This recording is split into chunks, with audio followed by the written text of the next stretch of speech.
Salut la tribu, c'est Xavier de Trader Tribu. Une nouvelle vidéo aujourd'hui pour vous parler des brokers. Oui, effectivement, on a vu sur les dernières vidéos comment faire son fichier de trading. On a vu un petit peu de Pro Real Time. Donc maintenant, pour investir, qu'est-ce qu'il vous manque? Il vous manque un broker. Donc sur les brokers, c'est une partie importante, c'est un autre pilier de vos gains. Pourquoi? Parce que le choix de votre broker, il sera vraiment adapté à votre profil. Ça c'est super important. Au début, pour mon expérience perso, j'ai commencé avec une banque traditionnelle.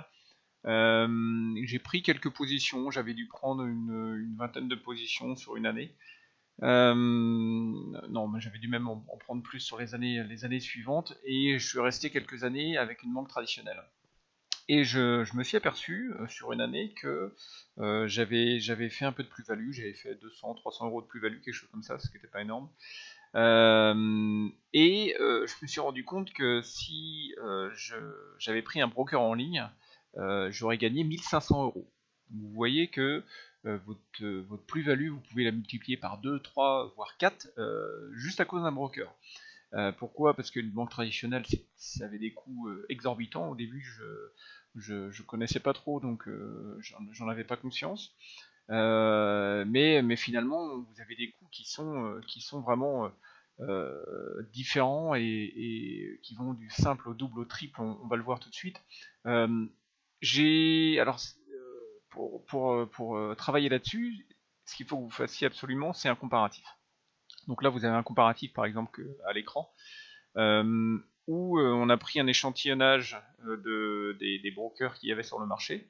Le but, c'est de mettre les frais de courtage, de mettre les conditions, s'il y a des conditions spécifiques, parce que certains brokers vous demandent de passer une certaine quantité d'ordre par mois, donc ça je l'avais noté ici.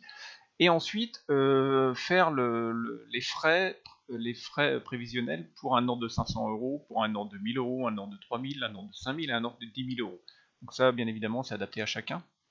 Mais vous voyez, par exemple, si on prend une ligne, je ne sais pas, celle-ci par exemple, Boursorama, pour pas les citer, pour un ordre de 500 euros, vous avez 16 euros de frais, uniquement de frais.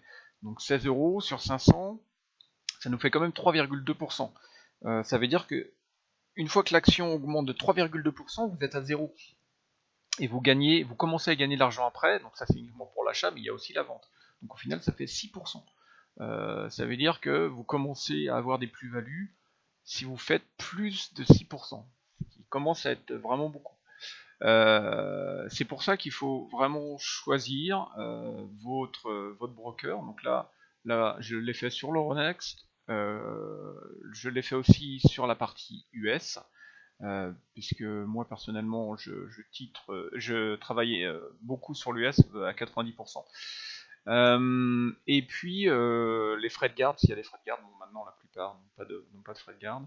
Un PEA, si le broker permet d'ouvrir un PEA ou non, parce qu'on a des brokers qui ne permettent pas ça, qui permettent d'ouvrir uniquement un compte titre. Et enfin, tout ce qui est avantages et points négatifs du broker. Donc que ce soit la plateforme, ou que ce soit, là si on parle de DeGiro par exemple, je l'utilise pour les actions US.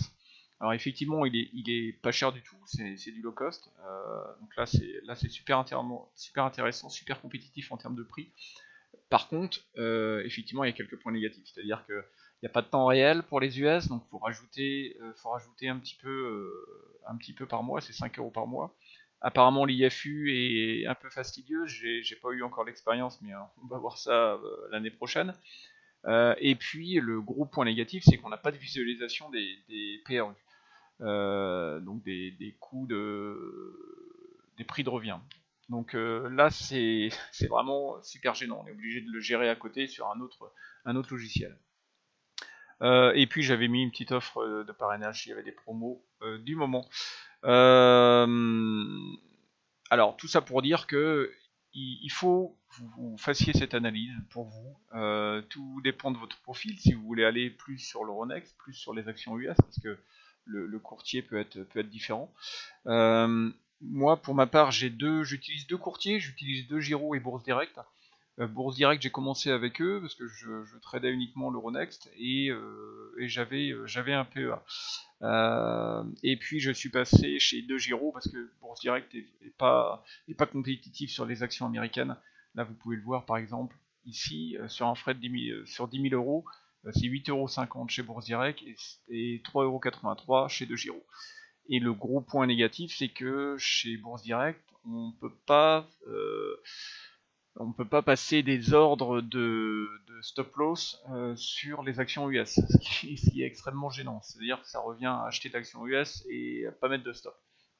Donc c'est pour ça que je suis parti chez DeGiro. Sur ma répartition de comptes, je fais environ 50% de PEA et 50% de compte titres. Donc le PEA géré par Bourse Direct et le compte titre géré par DeGiro pour les actions US.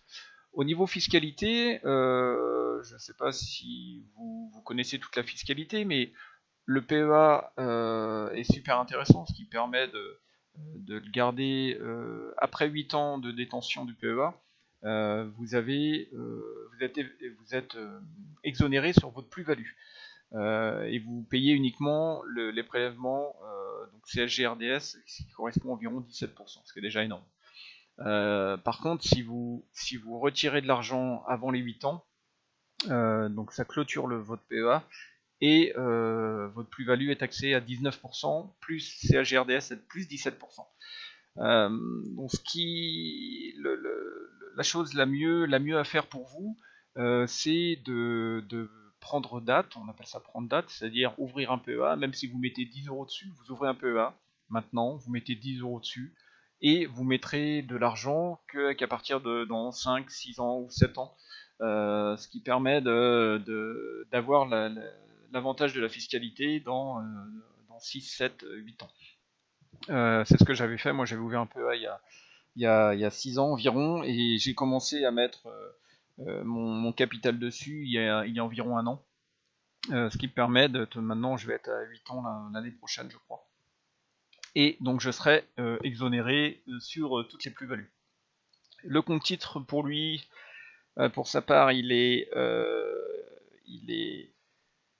taxé à 12,8% plus les 17% des CSG-RDS. Alors sur tout ce qui est action américaine, on n'a pas le choix. On est obligé de passer par un compte titre parce que c'est pas éligible sur un PEA. Donc voilà pourquoi, voilà les différences entre le PEA et le compte titre. Pour en revenir au choix du broker, donc là vous voyez ce tableau comparatif. Moi pour ma part, donc comme je vous ai dit, Bourse Direct et DeGiro.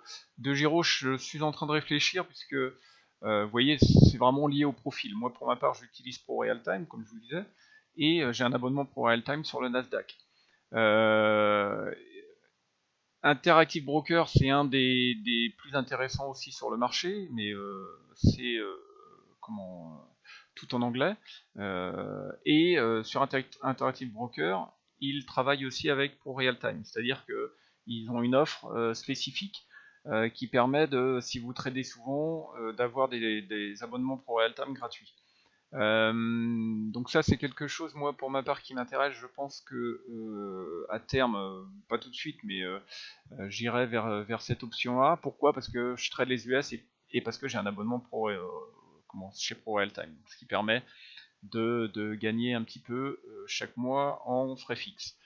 Voilà pour le choix du broker. Donc encore une fois, choix du broker en fonction de votre profil et pas suivant les conseils que vous pouvez voir sur internet. On peut avoir un broker qui peut être bon pour moi personnellement, mais qui pour votre profil de trade être moins intéressant pour vous. Donc il ne faut pas suivre les conseils pour dire il n'y a que ce broker qui est intéressant, puisque le choix du broker se fait vraiment en fonction de votre profil, du nombre de trades que vous faites par an, ça aussi c'est super important.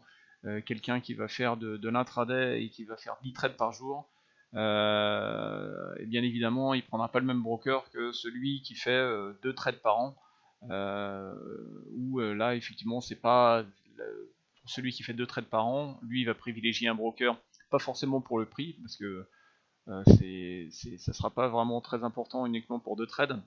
Il va privilégier la qualité de la plateforme, la qualité ou d'autres avantages que cette personne va demander au broker.